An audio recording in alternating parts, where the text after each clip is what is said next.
just this is what the topic is today. We just did the Lord's Prayer. But yeah, what I was saying was that, Fremantle Council pushing, like they're looking at, having a motion this week. How they'll go, for me, I'm detached from the outcome either way. Whatever happens, the main thing is there's people pushing back. I'm not expecting this to be a quick war. If it is, it'll be a pleasant surprise. I'm expecting this to be drawn out and take some time, and I'm ready for it. And that's really what I'll be sharing today. It's time to be tough, time to be strong, time to be clear-minded. And there's lots of encouraging things happening in the background. So let's get on with it anyway. Last week, we had J seals and mind control implants with William, are very important things about the kind of, spiritual traps and enslavement that can happen upon people. And that's a really good one. And we're going to be running a course sometime next month to help people, as we mentioned. Today, we're going to be teaching about the art of spiritual warfare. And yeah, Christine, exactly. I'll be sharing more about the different roles that people play. And hopefully after today, you'll all be seeing that the army of God, there's a place for everyone. And you never compare yourself with anyone else. Like, I've walked a different path to all of you. All of you walk a different path to me. Some of you have got skills and abilities I don't have. Some of you can push back in what seems to be an insignificant way, but it's not about what the valued size of your sacrifice. It's just the level of where you're at. Like, for a poor person to give $100, into a work can be like far more than someone who gives, say, 100,000 who's got $1 billion. So it's really the nature of your sacrifice and your commitment to say whatever it is. All your commitment could be for now is just to really raise your kids well and help your neighbor with their kids. It could be getting involved in our homeschooling thing we're doing. There's so many different things you can do. And if everyone does their role, there can be so much change. That's the main thing to share today about spiritual warfare. So there's 5 parts I'll be sharing on today. I'll be sharing about the spiritual war which is ahead. Number 1, from the sacred scrolls and the Bible and the Dead Sea Scrolls and Keys of Enoch and other stuff. I'll be sharing about the Christian legal heritage that we got in the West that's so inspiring and something that's worth fighting for.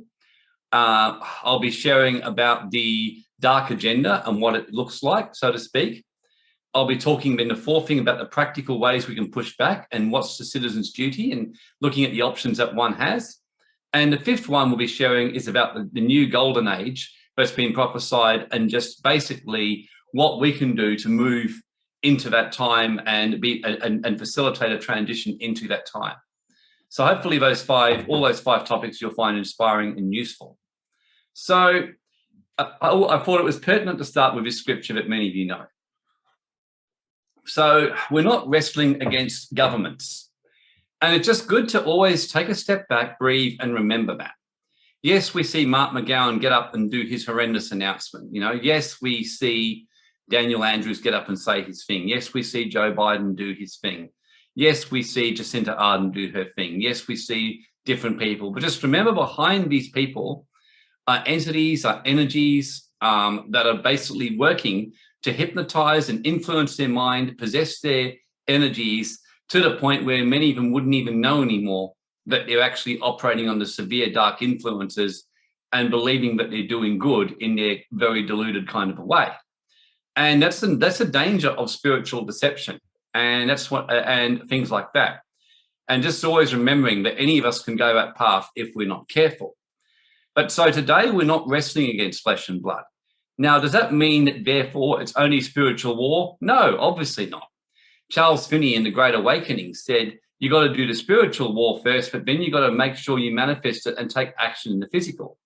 That's a very important principle of manifestation in business, which I teach people, to actually do this, to push back and to do that kind of stuff.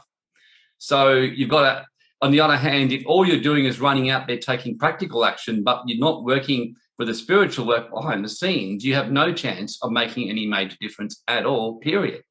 That's a very ancient principle. All the great kings and priests and leaders always worked with the rishis, or in other words, their spiritual people behind the scenes. George Bush, all of them.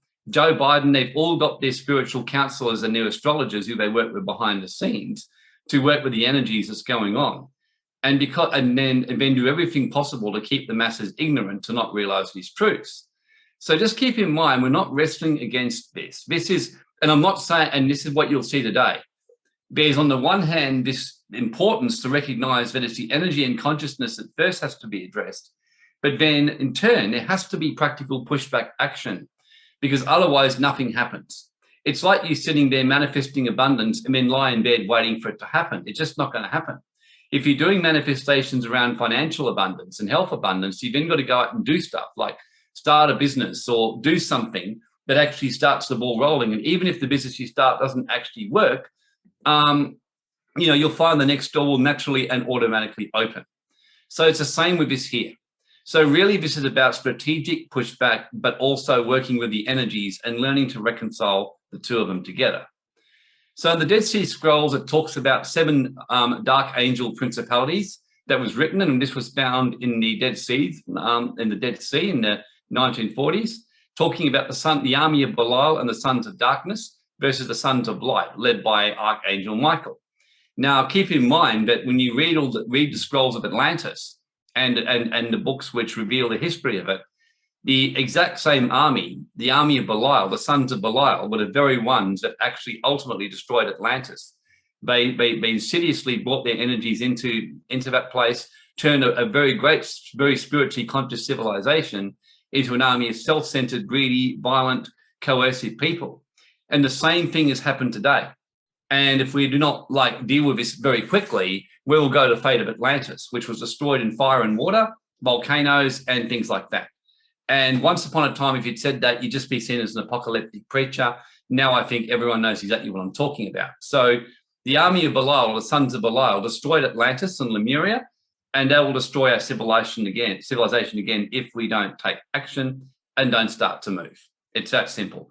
So the troops of the army of Belial, the troops of Edom, Moab, the sons of Ammon, the Amalekites, Philistia, and the troops of the Kittim of Asher, supporting them who have violated the covenant. In other words, gone against higher law and gone into self-serving, lower mind kind of law. And all these ones have meanings, which I don't have time to go into. This is a different webinar that we do on spiritual warfare for those who are more serious, where we're going to be running a very direct spiritual warfare project, which I know we've been mentioning, but Sam Buckley and I have been working on stuff ready to go, so we can get in, show people how to do it, and get moving to work the energy off the state on a bigger and bigger scale and shift the energy so then others can get out and do the practical stuff who are called more to that path. Deuteronomy says a very similar thing to Dead Sea Scrolls. It says, when the Lord your God shall bring you into the land when you go to possess it, and has cast out many nations before you. And again, it also mentions seven names, but just slightly different.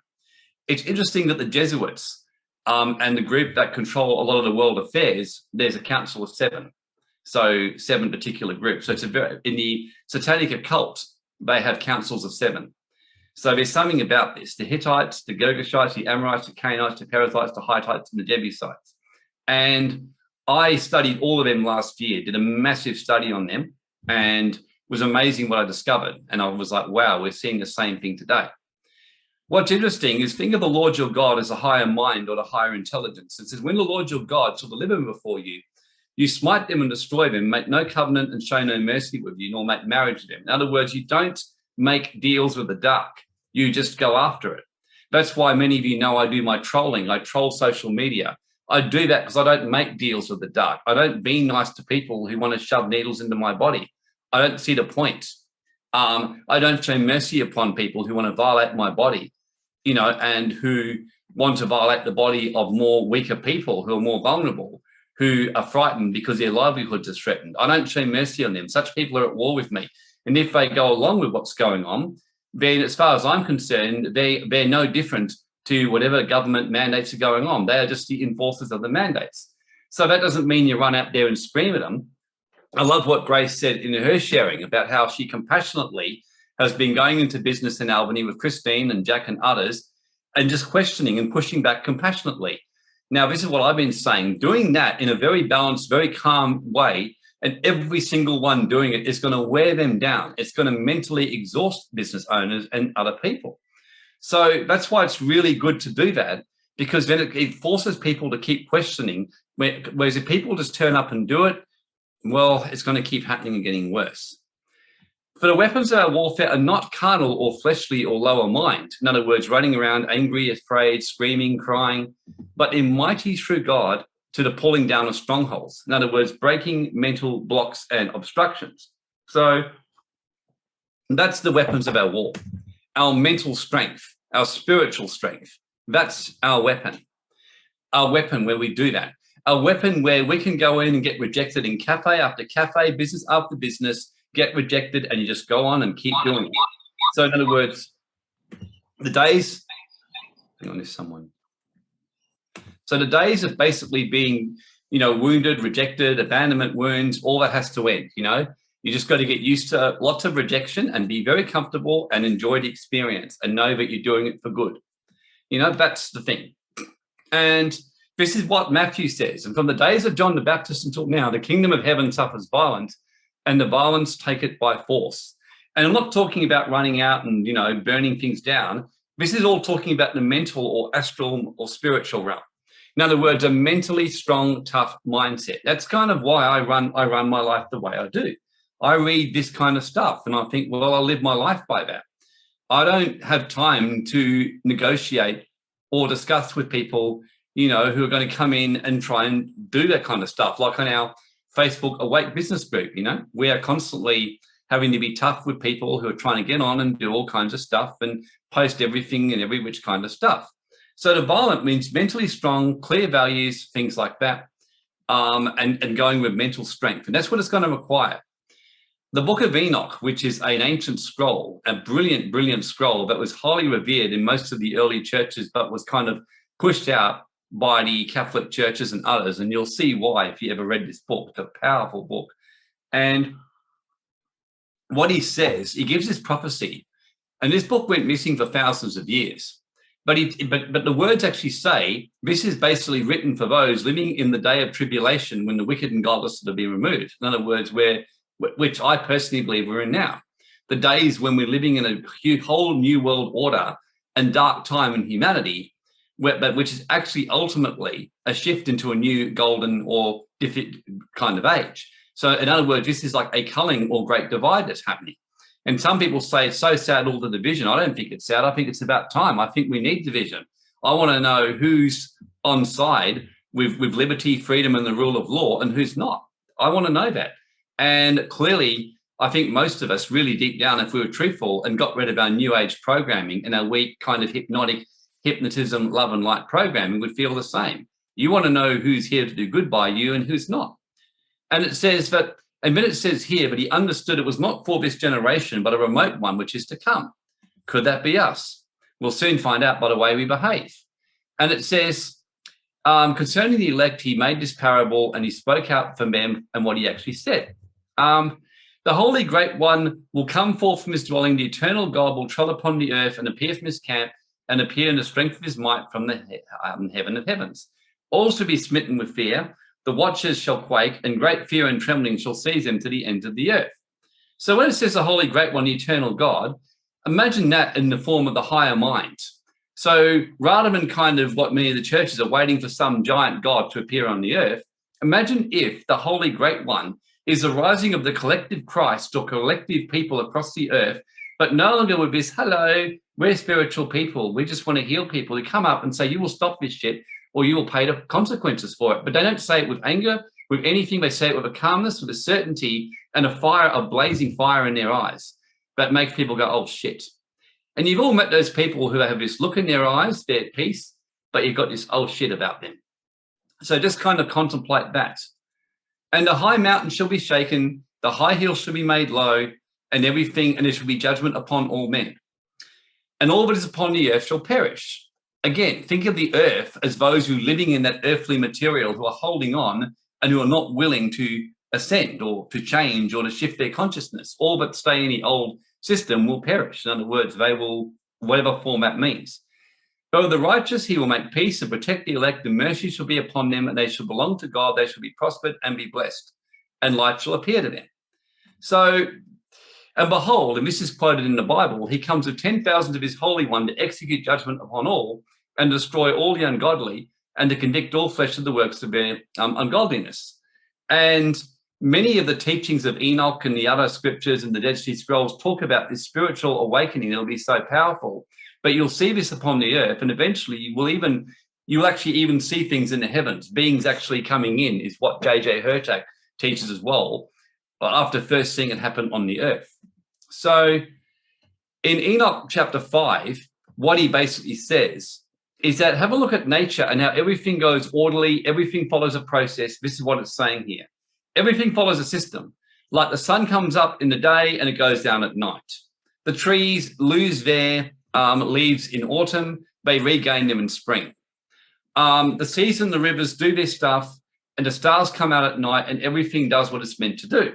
So that is the nature of an ordered universe and an ordered society and an ordered planet. But it says that you who on earth have not done this. You have completely assumed you can live your life and do whatever the fuck you want and ignored all the higher laws, and you've spoken proud and hard and arrogant stuff with your mouth. Oh, I don't obey any higher law, or I don't do that. I don't believe in that stuff, I believe I am my own God. I am just that. I can do whatever I want whenever I want. And imagine if the stars and the sun decided to do that. I mean, we would literally have tidal waves and cataclysms. So this is a warning here. And in many of the sacred scrolls, the Atlanteans were warned. Higher beings were turning up to warn them, and they weren't listening. The few that listened were then told to escape because it was too late. And I'll tell you frankly, when I used to read this stuff for years, I saw it and I trembled. And I can remember a few years ago when I was directly visited by higher beings that many of you know, the Council of Nine, who turned up and gave me the shock of my life. And it took me a long time to come to grips with what happened, where I was visited by 9 basically angelic beings who warned me of what was to come. And I was telling people about the coming vaccination stuff or jab stuff. And I was telling them about a crash, an EMF attack upon humanity, lockdowns of airports. I was shown all this.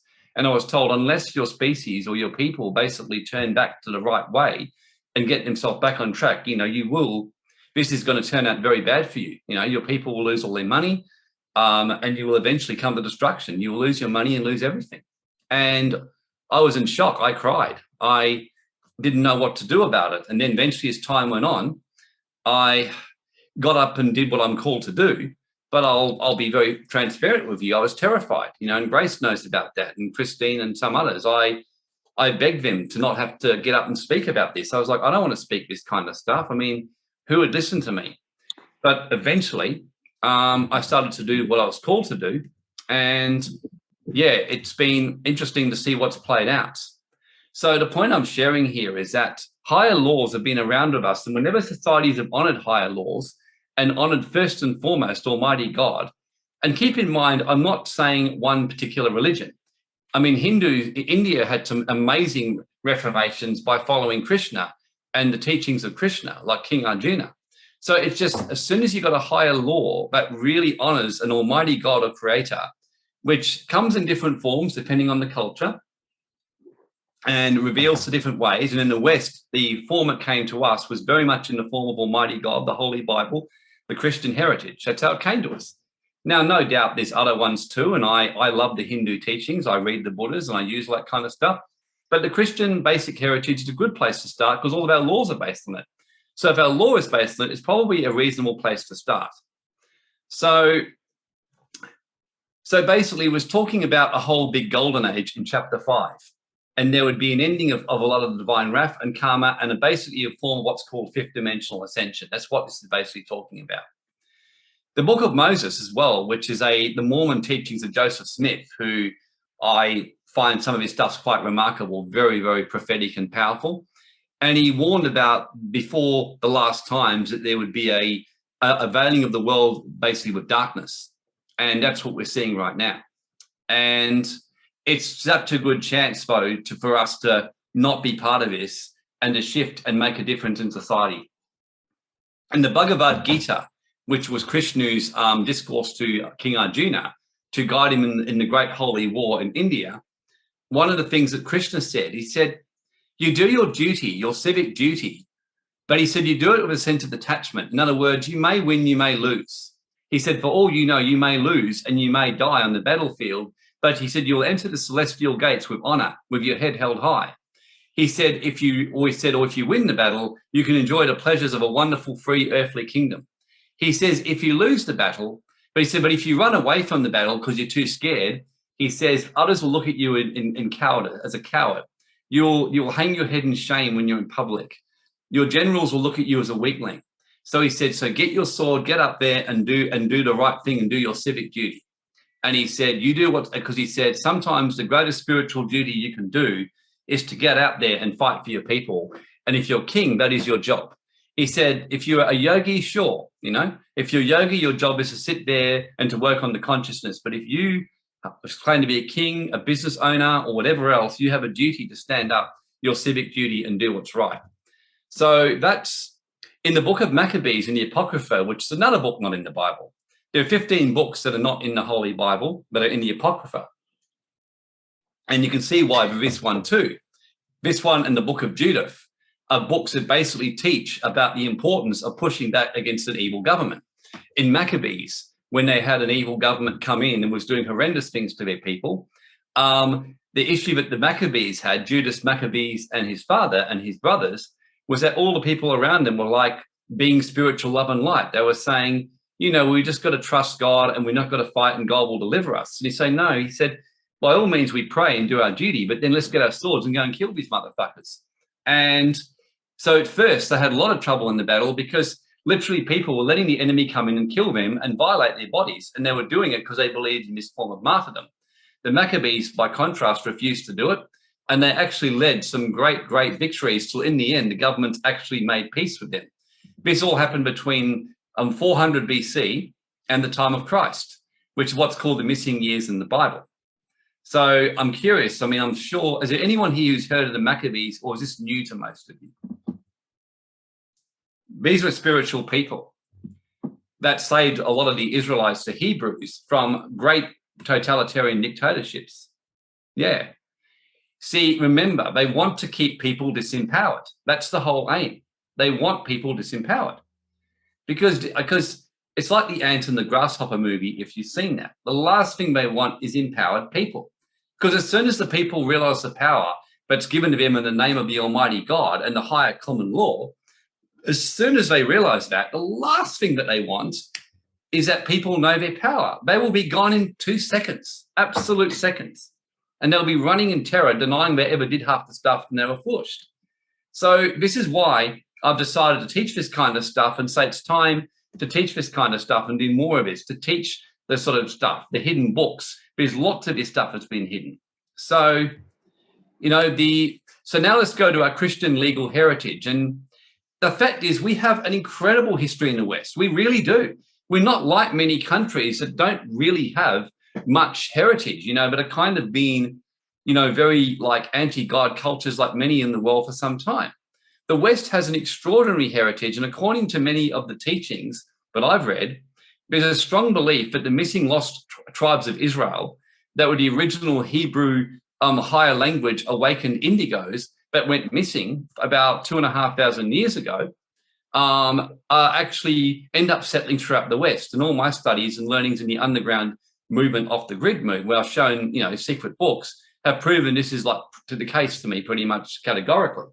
So we have an amazing history. The Mormons teach that all the lost tribes have end up in the West, especially in America, especially in Australia, and especially in England. That's why these places have got some extraordinary history, and it was England who pushed back against the Dark Ages. So you can see this in Psalm 16. It's a warning, and yet a promise of blessing. It basically warns of the sorrows that will be multiplied for anyone who goes away from the Almighty or the higher law. And I'm not talking about any one religion over another. I'm talking about moving away from the higher law of the Almighty, whether it's that, common law, life, liberty, property, worshipping Krishna, Brahma, worshipping Jesus or worshipping the Christ, whatever it happens to be, or how you reflect the Almighty. And that's shown by your actions of love, your actions of compassion, and your actions of clear-mindedness, because the Bible says, God has not given us a spirit of fear, but of love, power, and a sound mind. So the evidence that you're following a higher law is not by the fact you go to some church or in some religion. It's your actions and the way you live your life. It's the lack of fear that people see in your eyes. It's the fire and the blaze of holiness and purity that's in your eyes that people see. It's the inner strength that you have that inspires other people around you. It's all those things that actually show that. It's the fact that you're willing to push back and you honor a higher moral, ethical code in your life. And we've lived in a generation today that's been coercive, that's been greedy, that's been violent in their hearts, that's happily swindle each other in business and property deals and everything else, and we're paying the fucking price. But this is the best chance we're ever going to get to clean up our act and stop basically worshipping other gods, so to speak, get back to the higher law of one. Because in Atlantis, what they say was the law of one, that law of the one, of the law of Ra, the law of one, the law of the Almighty, was the law that they honored until the sons of Belial came and took everyone off track. So this is our chance to get back to the law of one. And the boundary lines are fallen to me in pleasant places. Surely I have a goodly or blessed inheritance living here in the West, like a really good inheritance. So exciting, wonderful. You know, the Magna Carta, this did not happen because one day the government woke up, started crying and thought, oh shit, you know, maybe we're a bit mean to our poor little citizens. No, it happened because the barons, the business owners and the churches joined forces and pushed back, and King John had no choice or he'd be run out of office. That's why the Magna Carta got in. And it was written for free men and women. It wasn't written for slaves or peasants. Remember those two facts. Number one, it was pushed by barons and churches together. The businesses and the churches joined force together in England. And number two, it only applied to the free men and sovereign, not to the peasants. So the Magna Carta was a magnificent adoption of the rule of law and the law of one. And that's why it's a hallmark of legislation in the West. And it's a great embodiment of freedom. But you will see Almighty God on all through that. You will not see it saying things like, you know, we can do whatever we want. There's an acknowledgement of an Almighty God and a law of one that all must follow. The Bill of Rights is very similar in Australia, in England. Oh, sorry, not Australia, England, UK. Australia is a convict colony, so it doesn't have that Bill of Rights, only what was adopted down into Australia, basically through the English law. The US Constitution, you will see the same thing. We the people, the blessings of Almighty God. George Washington, who led that battle, was a man of prayer, and you'll hear more about him. You read his journals. He prayed 2 hours every morning on his knees, asking for the wisdom of God to guide his army, was given visions, shown ambushes and dance, things like that. The Commonwealth Constitution also, if you look down here, the blessings of Almighty God, humbly relying on the blessings of Almighty God. And we want to cast all that out, you know, seriously, you know, we've been deluded, we've been deceived, and we've paid the price for our ignorance. But we have a chance to redeem ourselves and get this basically sorted out in Australia, in US, in England, and everywhere. And as you can see, I'm pretty militant, and that's just simply because we can choose to allow ourselves to become the new world order bitches and be talking about as the great world prison colony and the laughing stock of the world, and America can become the laughing stock of the world and be looked at, or we can get back to our foundations and where we come from and show that we've got some balls and a decent pussy if we're a woman. So it's all based on the Holy Bible. You know, it came from the forefathers willing to stand up and fight. And I'm not saying you run around with swords and guns in today. This is a spiritual war. It's a legal war. It's a war of mandates. Notice they're not coming around shooting people. They're coming around imposing mandates. They're coming around imposing fines. The reason that people are scared to fight is, shit, I'm going to get a $100,000 fine. I'm going to get this. Who gives a fuck? I'd rather get a $100,000 fine than get someone rub a sword up my ass. I'm sure you would all agree, or shove a vaccine up my arsehole. You know, I mean, basically doing whatever it takes to protect yourself from that, but who cares? When we really think about it, who cares? And you might say it's easy for you to say that, Warren. Hey, I was literally went broke in 3 businesses. I had everyone up my ass for money. I had to come to a point where I just let go and so I don't give a fuck anymore. And I gave up. I didn't care if I went broke, whatever. And when that happened, miracles started to happen for me.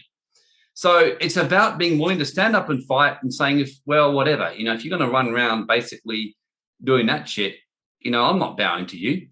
Like I said to someone today, imagine if every single person got fined in Australia. Good luck dealing with that in the court. It's just going to be, it's going to be funny anyway. But they know about the power of illusions. Even my astrologer, who's a brilliant astrologer, Vedic, told me Australia is in a Rahu Ketu period. He said it's a horrendous chart. Like, we're going to be running an astrology webinar this week on this for those who are part of the Global Wealth Club, where he's going to map through all of the charts. But we're in a horrendous period. He said there's fear, there's Ketu, which is about past life karma hitting your country. And he also said, and there's basically a lot of illusions, a lot of things which seem real that aren't really. So he said you do have an opportunity to basically deal with stuff and push back. So history, the time of Christ, of course, was an amazing time. And yeah, as Antonio says, being complacent, never had to fight, forgotten what freedom costs. Yeah, exactly. So now's the time to remember, to get back and remember. The time of Christ, of course, brought in a whole new age, really, for humanity, because Christ taught such a powerful teaching that awakened the whole Roman Empire and right across the whole earth. And because it's not what the church taught you. So whatever you heard from the church, Jesus was not some weak little guy who turned around teaching the kind of stuff, a lot of them. He taught powerful stuff that many of you know who've come. And it was so concerning for the Roman Empire that they end up calling a Council of Nicaea. And to cut a long story short, the aim was to try and create a unified religion, which, as we know, never really works. But they tried to create a unified religion, which we eventually got called the Catholic Church. And it was designed to kind of bring in a bit of everything. So they put in some Babylonian stuff. They put in some satanic religion, some of the Babylonian pagan satanic shit. They put labels, the Christian labels upon it, because they wanted to get the Christians happy. So as soon as the Christians heard Jesus, Mary, oh yeah, now we're happy now. And then gradually people actually, came along. But what they did was they were very split as to what should be included in the Bible or sacred books. There ended up being 4 different Bibles come out of it. Many of the one we've got doesn't include the 15 books of the Apocrypha. They were really keen to limit the people knowing about reincarnation. So any books on reincarnation were removed, for example, like the Scroll of Mary Magdalene was removed. The Book of Enoch, which is a very strong spiritual warfare book, was removed. In some Bibles, they even removed the book of Ephesians and Peter because it mentioned angels, but most of them, they did keep those books. They removed the Apocrypha, which talked too much about this kind of warfare, that kind of stuff. And they just basically were removing and picking and choosing which went in and which didn't go in. So the Council of Nicaea ended up doing that. Now, it kind of went interesting from there. And there's many events I could teach you. I'm just trying to keep you what I see as critical ones. The Pope made a deal with Muhammad, and that was actually how the current Islam was formed, the radical Islamic movement. The Pope was very concerned because he was getting his ass whipped by certain tribes, the Khazarians and others. So he made a deal with Muhammad, who was a brilliant warrior, to form an army. And Muhammad basically formed an army and helped the Pope maintain supremacy. So, of course, the Catholics and the Islam made a bit of a deal. Now, they've done everything to hush this deal up, as you can imagine. There's various reference sources I could give for this, but again, I'm just going to give you an overview today. This group was the group who were basically original satanic priests, one of the most ruthless barbarian tribes you would know, viciously, almost no soul in their deaths and the way they treat people.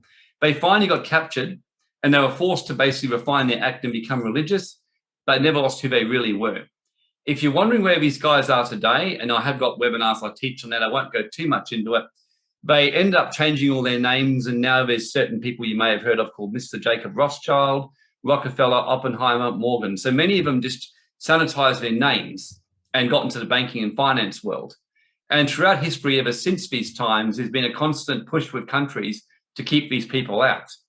As you can probably guess, these people are well and truly in and taken over our whole economic and legal system in Australia, US, and everywhere else. And when you understand their barbaric history and what they're looking to eventually do, and even their holy book, which they follow, basically they see you as cattle. They're all goyim. And that's why, as I said to someone, and I kind of joke about it in my Dr. Bill, but I'm being 100% serious. Like I said to someone, what do you do with your dog? When you buy a dog, you inoculate it, you put a collar on it, and then you microchip it.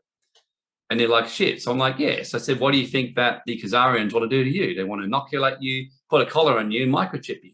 So if you see what's happening like that, it's just a big religious takeover of the world. and you're disguising it in every single possible way you could possibly imagine, okay? So this is truth, and I don't really give a rat's bum if you believe me or not. But in fairness to you too, it took me years to uncover this. I had to study.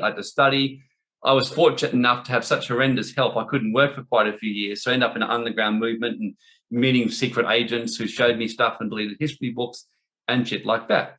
So yeah, I always laugh. Like my, former partner, who many of you know, Sammy, who died a few months ago, when she was really worked up with Bill Gates, all that, I couldn't resist. I said, well, all these traits, we all have them. And she goes, oh, I'm not like that.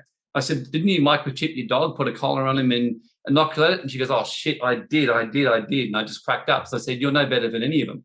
And she's going, oh, please. And I would always give her shit stirring every now and again about that. In other words, I said, you just have to kind of see it for what it is. So the Pope, the big time when the Dark Ages really began, many believe, was when the Pope and King Charlemagne, who was the most powerful emperor in Europe, basically formed an alliance.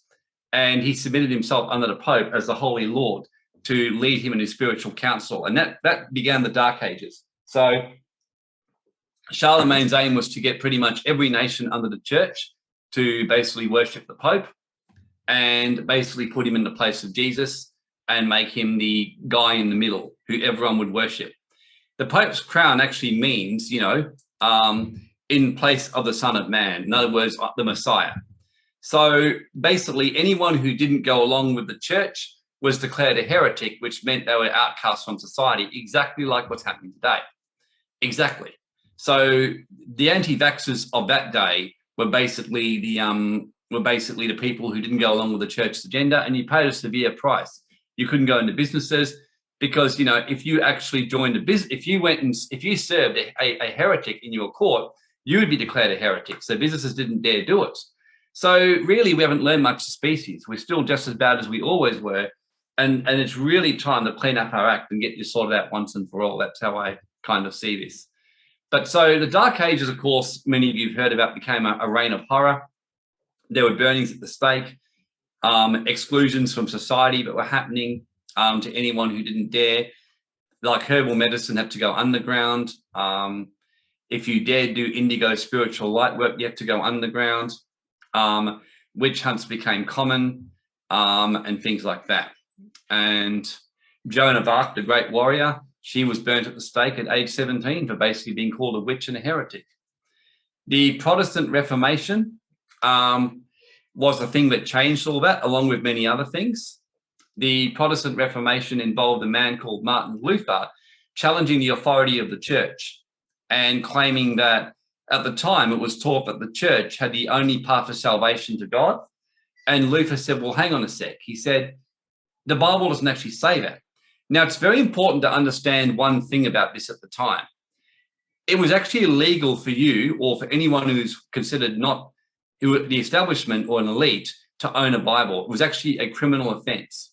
You weren't even allowed to learn Latin, and Bibles were in Latin, and all versions that weren't Latin were basically hidden, and they were not permitted to be owned.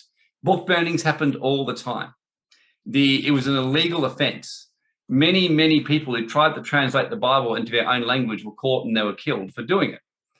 And so Martin Luther, when he went and he nailed a 95-page document to the Pope's door or to the door of the Catholic Church, he basically declared war on the church, and he went and fled, and he went straight to hide in a castle of a very powerful duke. So, of course, the Catholic Church went to hunt him down, but they couldn't offend this duke, and because he was very powerful. And that actually, along with a couple of other things to do, including a pope who's deleted from the history book and doing some reforms, began the Reformation. And the Reformation involved the empowering of the people. And then, of course, this began a whole movement to translate the Bible into English and into the languages of the people. And people started to find their power and realized they didn't have to go to the church for salvation. They didn't have to feel guilt and fear of going to hell unless they obeyed the church. But all they had to do was have their own relationship with God or with the higher mind themselves. People didn't need to go to the church to find their salvation. It was like a whole revolution. So they basically, these people, and then William Tyndale, who was martyred in 1526 for writing the Bible in English, said his last words, he was heard by his followers as he was burning, he said, Lord, open the eyes of the King of England. And his prayers got answered because 12 years later, there was an official Bible that was written in English, the Bishop's Bible, as they finally yielded and put the Bible into that. This declared a further war with various leaders because the Bishop's Bible was done in a very like watered down version to not offend the Catholic Church.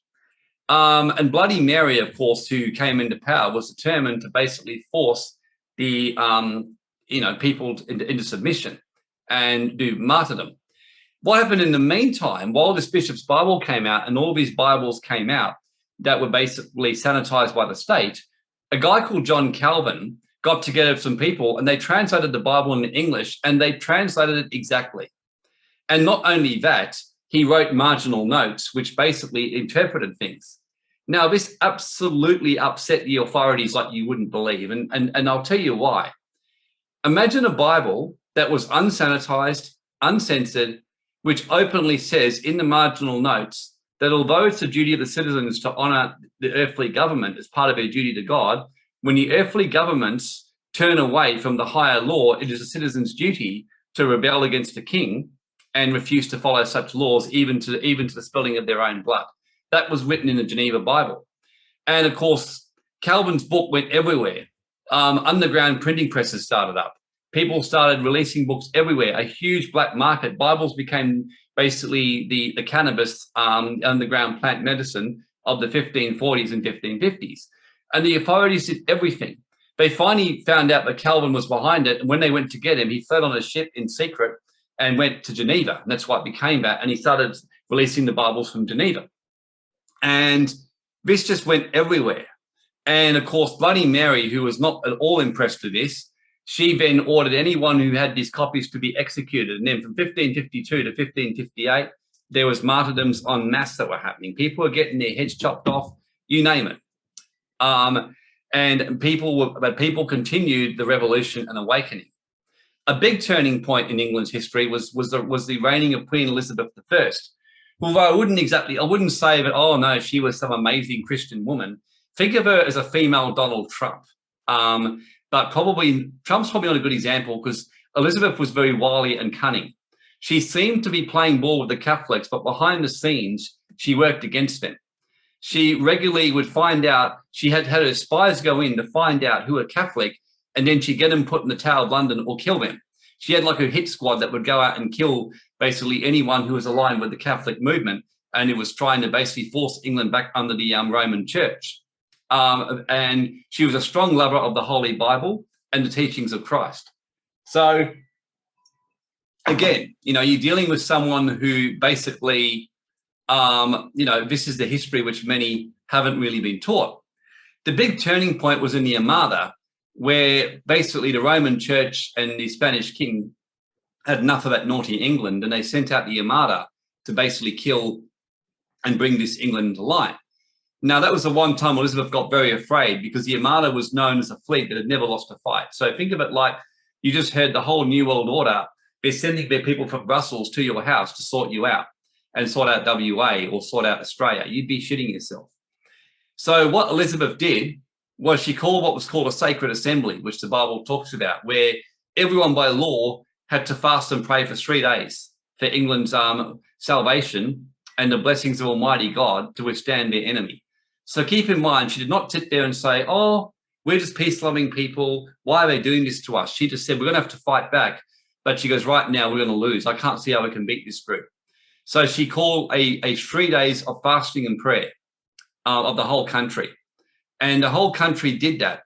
And then she got a sense, and as they did that, they all started to get strategies. And to cut a long story short, Francis Drake, when he led the army into the English Channel, and as the Armada came in, a wind came out of nowhere, basically sent the Armada ships going everywhere. Drake actually yelled out to his troops, I'm paraphrasing, with words to the effect, was this is the day of God's deliverance for us.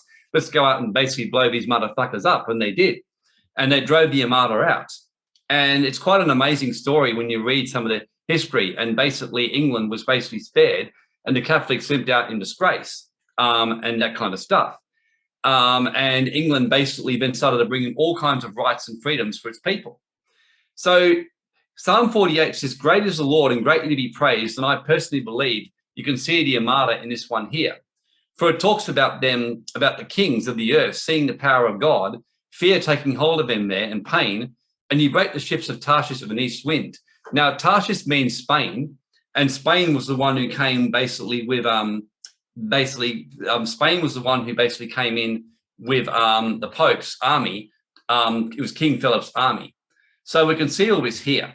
So it was a mighty victory or deliverance that was given to the people of England in 1588.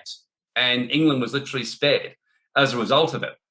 And soon after, but of course, what happened was by then the Geneva Bible was well and truly established and the people had found their power. And this kind of concerned the state. And this is what's quite funny. The King James Bible, which I use, the reason it's very accurate is that King James, when he got this Bible written because he was very concerned about,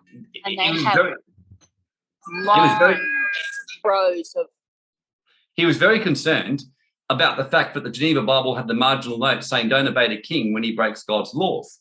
So King James employed 72 translators to basically produce a very, very accurate Bible, but didn't have any of the marginal notes. Because he said if it's not accurate, he said people will not take it seriously. But then in saying that, there's 9 verses which were slightly, I wouldn't say changed, but they weren't given their full force. That is why you've got to still read other stuff, and that's why I've got a Geneva Bible and stuff like that. So the Apocrypha as well. So English translating Bibles really grew, and the people really found their power. Eventually, of course, we had the Bill of Rights come in, and England had this amazing heritage that gave the rule of law. Now, keep in mind, it wasn't all like, songs and dances and roses. There was an extensive amount of, other periods in that period, like the Star Chamber. Governments got back involved and took over. But the people would always come back to their legislation, to their Magna Carta, to their Holy Bible, to their various freedoms, and were standing their ground. And because the people were well educated and well versed in this, like the William Penn trial in 1665, ultimately, when a strong enough spiritual leader or prophets or people like that got up and challenged the people and were willing to die for their faith or do whatever was needed or go to jail, generally the people would rally. So England had many stories I could keep you busy with all day. The point was, the reason that England got these rights and America got its rights were because of people who actually had a strong moral spiritual law of some kind. India originally got its freedom because of the strong teachings of Hinduism and Krishna teaching Arjuna. So any kind of bill of, rule of law, when you're following the law of one, the bill of law in everything like that or whatever else, and things like that, stuff like that. So the Bill of Rights, the Queen's coronation oath, even if you look at it, like today, that Elizabeth read, it's like one of the greatest, acknowledgement of the law of one and the Almighty God you'll ever read in your life. And she actually quotes from Psalm 122. In the coronation oath, they read this one, which says, I was glad when they said to us, let us go to the house of the Lord.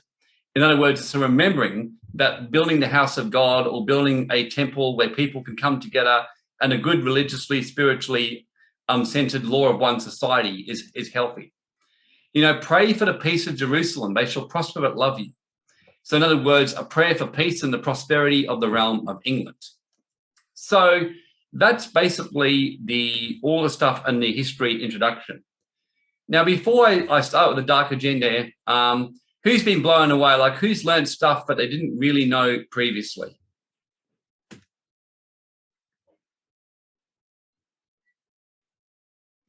Well, Elke, there's a lot of misleading stuff around there. It was not written by Masons, but is always misinformation designed to, One of the things I learned when I was in the underground movement from a brilliant secret agent, he said to me, for every truth that comes out, there's 10 untruths released. It's designed to confuse people. So, yes, it's not easy to find the truth. Okay, being transparent with everyone, I've just got to go to the bathroom. I'll be back in 1 minute, and then we'll continue.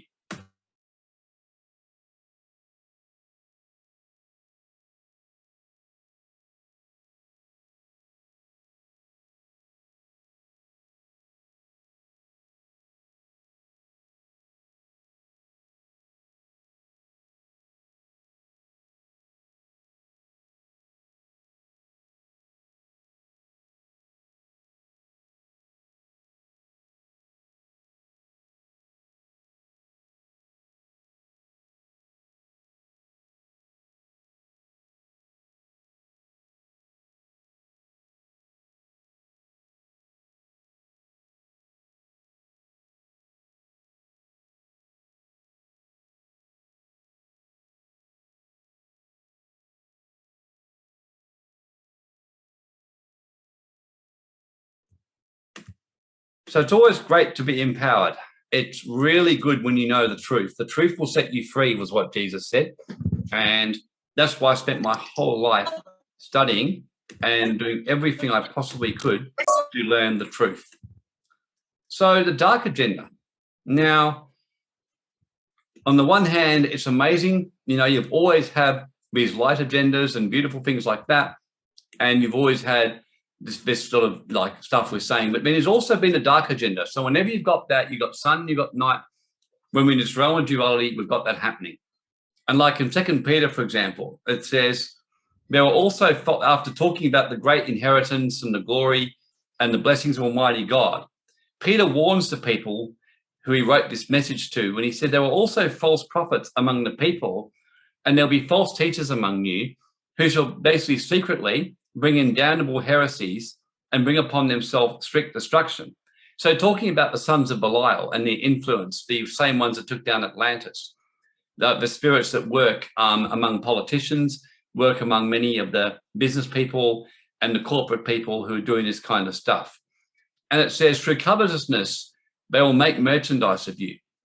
In other words, and when you study the Atlantis fall, the sons of Belial, the reason they got people to follow them was they got people back into covetousness, greed, self-centeredness, and putting themselves first and wandering away from the higher law and doing what's right by the community and things as a whole.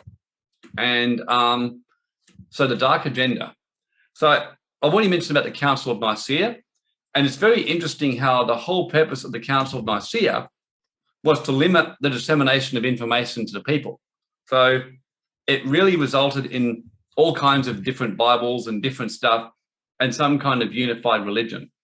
I could tell you many other stories of book burnings and things like that and sacred scrolls and things like that happening, which I will mention shortly.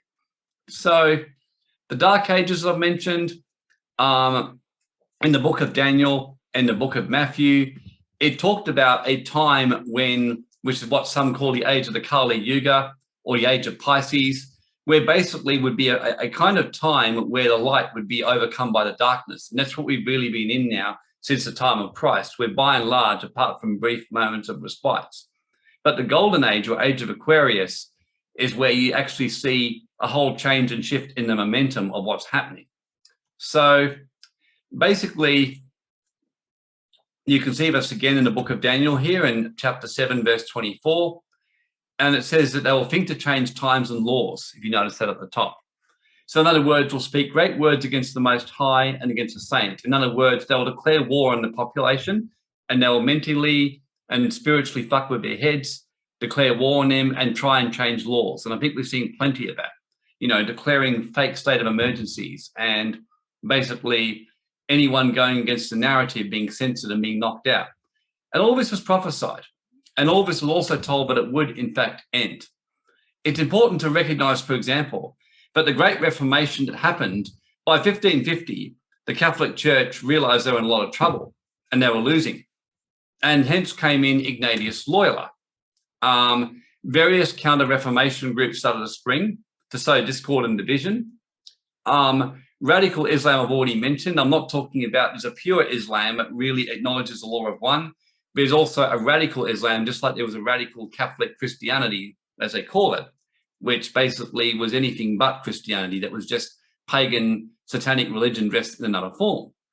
So the Jesuits, of course, were formed to basically as what's called a counter-revolution team that were to work at the back. And Ignatius Loyola especially formed the Jesuits, and his whole aim was to undo the work of the Reformation and bring back the power of what's called the worldwide Roman Church. Now, this could be a whole another webinar, which I would do, but when you actually understand what's happening today and go back to what Loyola's agenda was in 1549 and what he came up with, and then the various societies like the Opus Dei that came out of that one and some other ones, you can actually see an incredible behind the scenes Jesuit Catholic influence happening on the world today.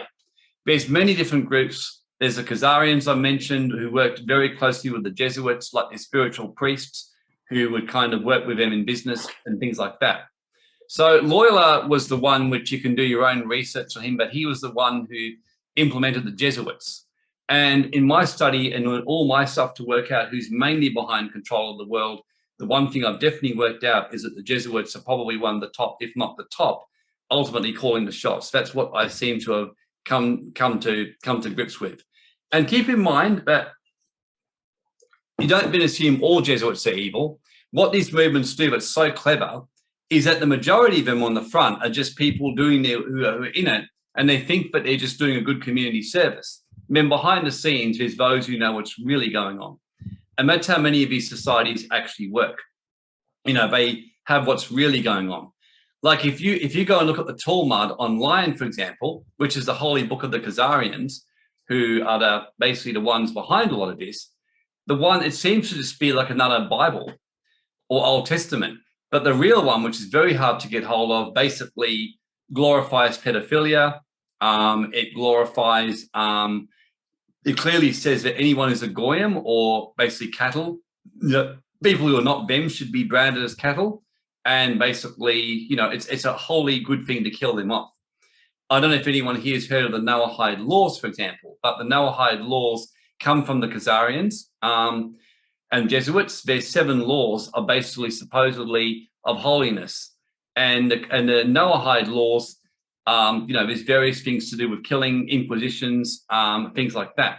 What's a very interesting fact, and I'm kind of putting myself out there saying this, but I'll just say it.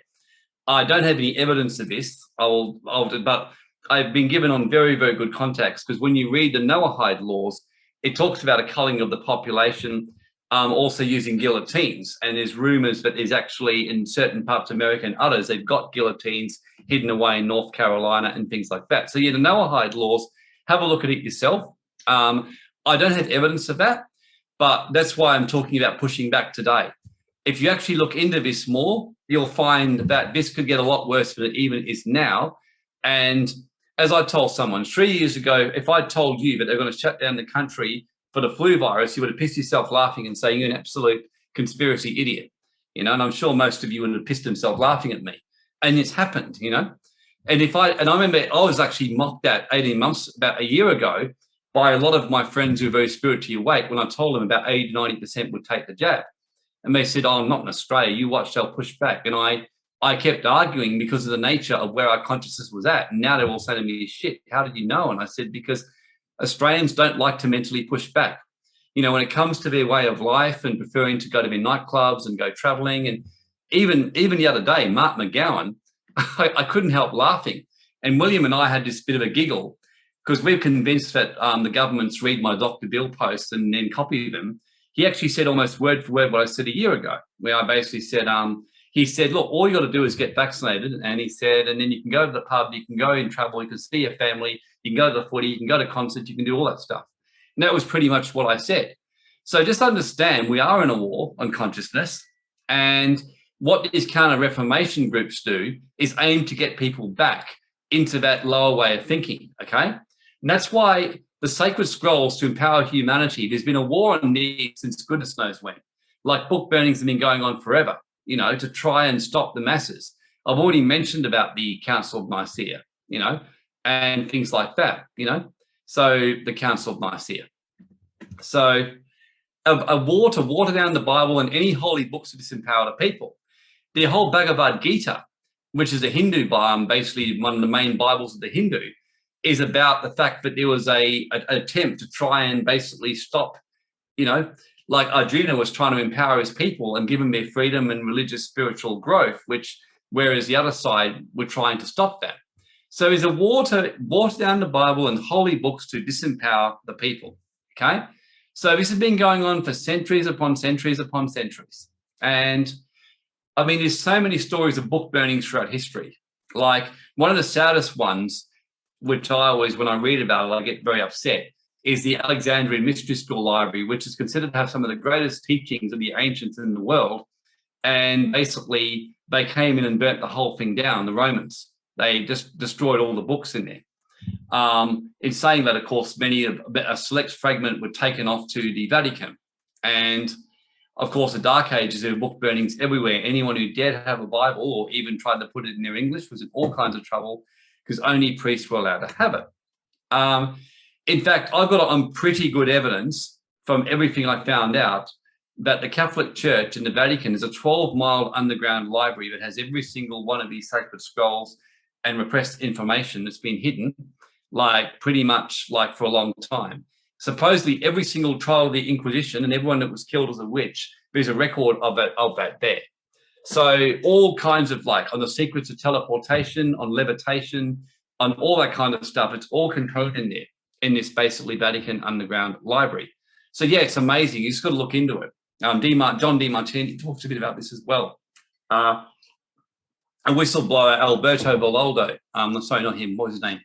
Alberto Riviera, he came out and he basically, he was a priest, a Jesuit priest, who came out and confirmed all this stuff I was saying, and they tried to kill him like about 10 times or something crazy. You know, he came out and revealed all this stuff. So I can remember getting hold of all these comics, because Jack Chick years ago did a project to get all of Alberto Rivera's stuff into comics and into books before he was eventually killed off. And that it reveals a lot of the secret history that's been hidden in the Vatican, which he knew because he was very high up. So there's a lot of stuff you can do to find into this one. And I've mentioned about the King James Bible in Geneva and how these Bibles empowered the people immensely. Another thing that happened, which they brought in the word Jew to kind of replace Hebrew and Israelite to confuse the people. So that's another way they tampered with the sacred scrolls. So as well as burning books, once they realized that burning books wasn't going to work anymore because they were in wide distribution in the 1500s, the next things they started to do was to try and water them down and change their effectiveness. Once they realized that they could no longer stop book burnings, or they could stop it. So one of the things they did was, in the original translations, it was very clear that Hebrews or Israelites were like the awakened, like indigos or chosen people. And then they had this other group who were basically the Babylonian priests, like the Pharisees and others. What basically happened was that they changed it. So when you read the Bible today, for example, you tend to think that all the Israelites were all these kind of, you know, like Jewish chosen people. In actual fact, what happened was the priesthood had become corrupted by the Romans. They'd sold it off for profit. So to become because the Romans took over Israel and they controlled it, they then started selling off the rights to the priesthood, and the Babylonian satanic priests from the ancient religion all bought in. And that was very clear in the original translations, whereas what they did was bring in this word, a Jew, which interestingly, in the first use of it was in Shakespearean language, which actually didn't talk about it in a very positive sense. It was basically talking about a charlatan or criminal. Now, so now I'm not saying all Jews are like that, but the main point I'm saying is they sought to actually, they changed the language, so then it made it very difficult to confront what was going on. And then it took them a long time to pull this off, but they did that. So what it means, for example, is that there's people who've got genuine Hebrew origin or Israelite origin or things like that. And yeah, so that's why when people, so some Jews, for example, are just perfectly good, you know, original Hebrew 12 tribes people. There's others who, like when you read the 13th tribe, they're basically just a group of Khazarians who take on that label. So it's important to understand, I could call myself an IT person. It doesn't mean that I am one. So this is a whole different webinar in itself, but they changed all the language and did it to make it very difficult for people to do a lot about this kind of stuff. And of course, as you know today, I mean, even me saying this kind of stuff leaves you so open to misinterpretation. So I want to be very clear what I'm not saying. I'm not in any way, you know, there's a lot of great Jewish synagogues and rabbis and things like that. It's more explaining a historical fact, how things were changed and it was done to kind of create this difficulty in never confronting what was going on. So Dr. Ripplinger in 1975, a PhD professor, she explains how in 1975, all of the Bibles, printing presses were slowly bought out and taken over by guess who? Khazarians, Satanists, Spiritists, and groups like that. So all these new translations started fighting the market, and it was specifically designed to confuse and break the power of the Bible, which was basically by and large keeping Western society like from being taken over. And because the people were too empowered. When I was young, you go to school, everyone knew about the Bible. Like when I was in school, if you didn't know about the Bible and the stories of the Old Testament, you were considered a bit weird. Now, of course, if you know about the Bible, you are absolutely, you know, you're like a weirdo. And Ripplinger shows with evidence, if for those who are ever interested in her books, as to how the Bible was basically gradually watered down very cleverly. So now it's very hard to find a Bible that hasn't been fucked around with. So I generally I never buy mine from new bookstores. I buy them from secondhand, and I make sure that they're older versions of the book, generally at least before 1975 and preferably a bit earlier. So yeah, so Dr. Ripplinger shows that. And some of the things are extraordinary. Like, for example, in the King James Bible or Geneva, there's an actual scripture that clearly shows about the civilization before ours, like that there was an earth or, reality before ours. And all that's been changed in any translation other than those ones. They've actually changed the wording blatantly. Any scriptures which talk about having the faith of God and the power of God within us to manifest and be gods within ourselves have been watered down to create this like God and us, like to make people think, oh, we worship God, rather than see the faith of God. A good example is that the scriptures which talk about faith in the original Bible say Jesus says, have the faith of God. In other words, when he was asked, how do you do miracles? He said, have the faith of God. In other words, take the faith of God and be as God and do a miracle. In other words, command a manifestation, do a miracle as if you're God. That's what he said. Whereas the churches and the printing presses changed it to say, have faith in God. Now, who can see the difference in that? Have faith in God as compared to have the faith of God. Yeah, it's a big difference, Can anyone see that? So have the faith of God. In other words, you step in because you are one with the Creator. Jesus said, I and the Father are one. If you abide in me, I abide in you. In other words, I can be the Christ. I can step into the Christ, step into that energy, step into that framework, like huge difference. Or have faith in God. No, it's a big difference, very big difference. Dr. David Daniels talks about it too. I mentioned Dr. Daniels. He's very interesting because he talks about the purity of the King James language. They actually found they got a lot of people in prison who were very basic reading, and all of them, after reading the King James Bible for a year, were talking with language and spiritual power and authority as if they were university. When they were tested, they had university reading level because the grammatical construction and the perfection of language in the King James is quite profound. It's a beautiful book because it was written by the best 72 translators in the world. So, so basically, I just realized it's quite funny. I meant to say Alberto Rivera. I got the wrong guy. But basically, Alberto Rivera, the Catholic Church whistleblower, basically said that the eventual aim of the Catholic Church was to bring in concentration camps and quarantine and bring in another Inquisition in this time. And I must admit, even when I heard that, I thought, gosh, I could see it, but that's just so like out there. And now, of course, it's not hard or too far-fetched to see that happening, to see, people being round up, put in quarantine camps, and it sounds all really good because it's a help. It's happening in Howard Springs right now. People being round up, put in there. I've heard rumors people are just being pinned down and jabbed. I don't know if it's true or not, but I've heard that. What's next, Anyone who's basically against the society, or like in WA now, they arrested some bikies for wearing tattoos because it's illegal now to wear tattoos and be a bikie gang, So it's literally illegal to do that. So what's next, If your church, like China, doesn't comply with these particular teachings, then, you get taken to a re-education center. Alexandria Ocasio-Cortez was talking about last year about people who were involved in the Capitol riots being taken to re-education centers to teach them how to properly participate in society. So it's not too far-fetched if we don't push back. It's not too far-fetched. I'd like to think it's far-fetched, and hopefully it is far-fetched. But it's important to realize that the dark have their holy books and they have their agenda, well and truly. I've already mentioned the Talmud, which goes through and calls everyone here cattle, and the eventual aim is to microchip, inoculate, and put a collar on everyone. That's the basic aim. So, and you can see that when you read that book. You can see it glorifies pedophilia, and the death of people is glorified. In other words, killing a non-Khazarian who doesn't comply is considered a holy act.